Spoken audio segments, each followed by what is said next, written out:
Quero saudar todos com a graça e a paz de nosso Senhor e Salvador Jesus Cristo. Para mim é um motivo de grande alegria, mais uma vez, estarmos aqui para compartilharmos da palavra de Deus, a qual é fiel e digna de inteira aceitação. Nada podemos contra a verdade, senão em favor da própria verdade. Santifica-os na verdade, porque a tua palavra é a verdade. E o texto sagrado que iremos compartilhar está escrito nos Salmos de número 73, que diz assim do versículo 2 a seguir: Quanto a mim, porém, quase me resvalaram os pés. Pouco faltou para que se desviasse os meus pés. Pois eu invejava os arrogantes ao ver a prosperidade dos perversos. Meus queridos e amados irmãos, o livro dos Salmos é um dos livros mais lindos da Bíblia Sagrada. Mas quando eu me deparei com o Salmo de números 73, a minha estrutura espiritual foi impactada pelo poder de Deus. Haja vista que quem escreveu os Salmos de número 73 foi o nosso irmão Asaf. E quem foi Asaf? Asaf era um salmista. Asaf era um levita, que era componente da tribo de Levi. E todos os levitas foram separados por Deus para o serviço. Todos os levitas foram escolhidos por Deus tão somente para o serviço do Senhor. E Asaf, ele era um regente do coral de Deus aqui na terra. Asaf vivia exclusivamente do serviço de Deus. Porque, para quem não sabe, a tribo de Levi foi separada por Deus para não ter herança aqui na terra. Todos os levitas de Deus viviam do sustento do templo. Eles comiam aquilo que o povo trazia para eles comerem. Eles não tinham direito de ter propriedades aqui na terra e não tinham direito de ter prosperidade, porquanto o Senhor era o sustento dos levitas.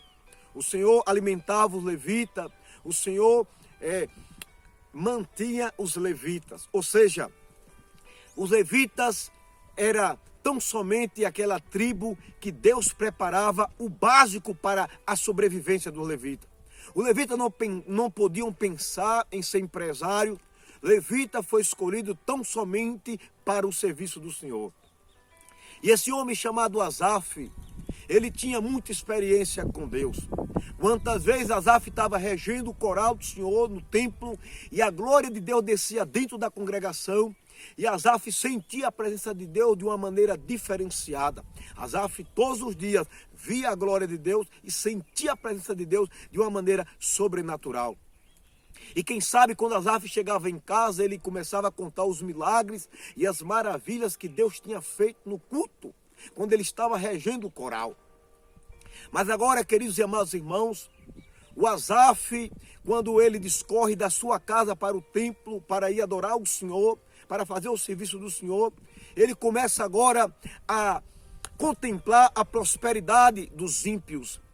E Asaf começa a pensar: por que é que eu sou crente, sou fiel a Deus, faço a obra de Deus e não tenho o carro que meu vizinho tem? E ele começa a invejar a prosperidade dos ímpios. Fulano de tal é um cachaceiro, fulano de tal é um pilantra e consegue prosperar na terra. E eu sou teu servo, Senhor, e não há prosperidade na minha casa. Quando Asaf chegava do culto na sua casa, ele se deparava com a dificuldade. Quem sabe, irmãos, ele tinha desejo de comer algo, mas não podia, porque ele comia daquilo que o povo trazia para ele. Asaf era um homem de Deus. Eu fico imaginando, talvez, se fosse nos nossos dias atuais, alguém ia apontar o dedo para Asaf e dizer: talvez esse homem não está dizimando. Talvez esse homem não está ofertando porque ele não prospera. Porque hoje os teólogos, hoje os pregadores andam ensinando que todo mundo tem que ser próspero, que todo mundo tem que enriquecer. Ei, eu quero abrir parênteses e dizer para vós outros que a maior riqueza que um homem pode possuir é a presença do Espírito Santo. Porque tudo aqui é transitório, tudo aqui é vaidade, como diz Salomão. Tudo passa, a fama passa, o sucesso passa, o dinheiro fica, você morre, vai dentro de um caixão, não leva a conta bancária, não leva a sua mansão, não leva o seu carrão, fica tudo aí e você não sabe nem quem vai herdar, como diz a Bíblia, que com efeito passa o homem como uma sombra, em vão se quieta, amontoando tesouros e não sabe nem quem vai usufruir do tesouro que você deixar aqui na terra. Então, meus queridos, a maior riqueza é a presença de Deus. E Asaf tinha se esquecido das promessas. Ele era um levita, ele era componente da tribo de Levi, então ele não podia ter herdade aqui na terra, ele não podia ter carrões, ele não podia ter muito dinheiro, ele tinha que ter o básico para a sobrevivência, porque ele fazia parte da tribo de Levi, é bíblico. O Senhor disse, os levitas não terão herança aqui na terra. Asaf se esqueceu que Deus prometeu para ele, e o que Deus tinha preparado para ele, no futuro, nem olhos viram, nem ouvidos ouviram, nem jamais penetrou no coração do homem. E ele começa a invejar o ímpio, ele começa a murmurar. Quando a recomendação bíblica é em tudo dê graça, porque esta é a vontade de Deus em Cristo Jesus para convosco, ele começa, irmão, a murmurar, a reclamar. Eu sei que não é fácil a gente passar por dificuldade, irmão. Não é fácil a gente ter desejo de comer algo e não ter condição. Mas o importante é que o sofrimento deste século não é comparado com a glória que Deus tem reservado para nós nos céus. É porque hoje os valores são invertidos. Hoje eles estão fazendo do evangelho um meio de comércio. E o crente só basta ser pregador, tem que enriquecer. Basta ser crente, tem que ser rico. Irmão, nem todos nós, na presença de Deus, seremos ricos.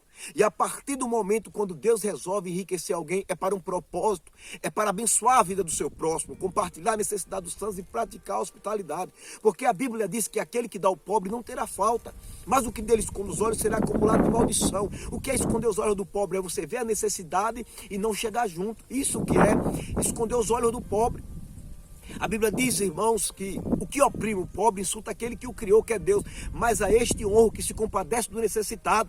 E a maioria dos ricos hoje, até crentes, são avarentos.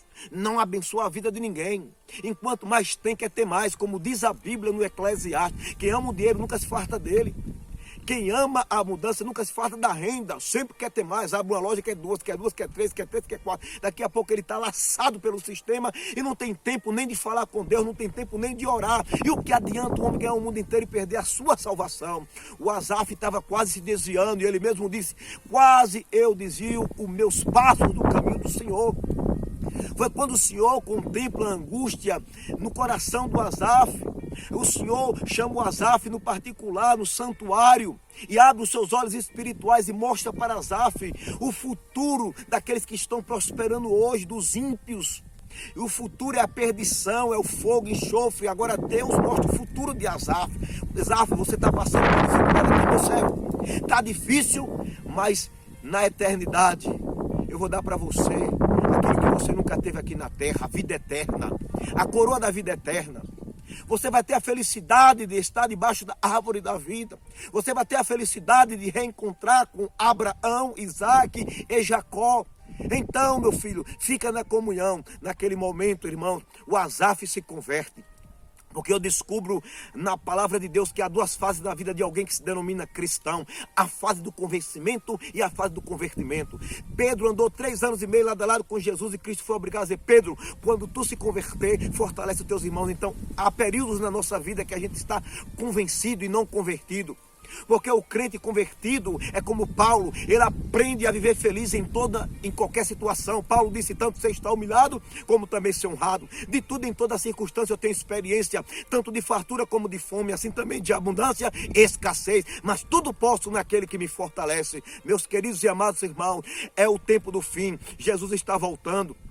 Se você é rico, que Deus te abençoe. Mas eu quero dizer para você, não se apegue às coisas daqui da terra, porque a maior riqueza é a salvação, que o dinheiro não pode comprar. O dinheiro pode comprar tudo que o teu coração almeja, mas não compra saúde, não compra vida, não compra paz, e muito menos a vida eterna. Então, meus irmãos, vamos nos preparar para a vida eterna. Seja um crente amoroso, ame, abençoe a vida das pessoas, abrace as pessoas, porque o que tem valor para Deus é pessoas. E nós temos que aprender a valorizar as pessoas e não bens materiais. Que Deus em Cristo te abençoe e que neste dia você seja fortalecido no Senhor e na força do seu poder. Pai, em nome de Jesus Cristo, aonde estiver, meu Pai, um crente ou alguns crentes como Asaf, que está passando por privações, por dificuldade, e está esquecendo das promessas, faz ele relembrar, Senhor, das promessas da eternidade. Senhor, em nome de Jesus, fortalece os teus filhos no Senhor e na força do teu poder, e ajuda que eles venham perseverar até o fim, em nome de Jesus, amém. Que Deus te abençoe.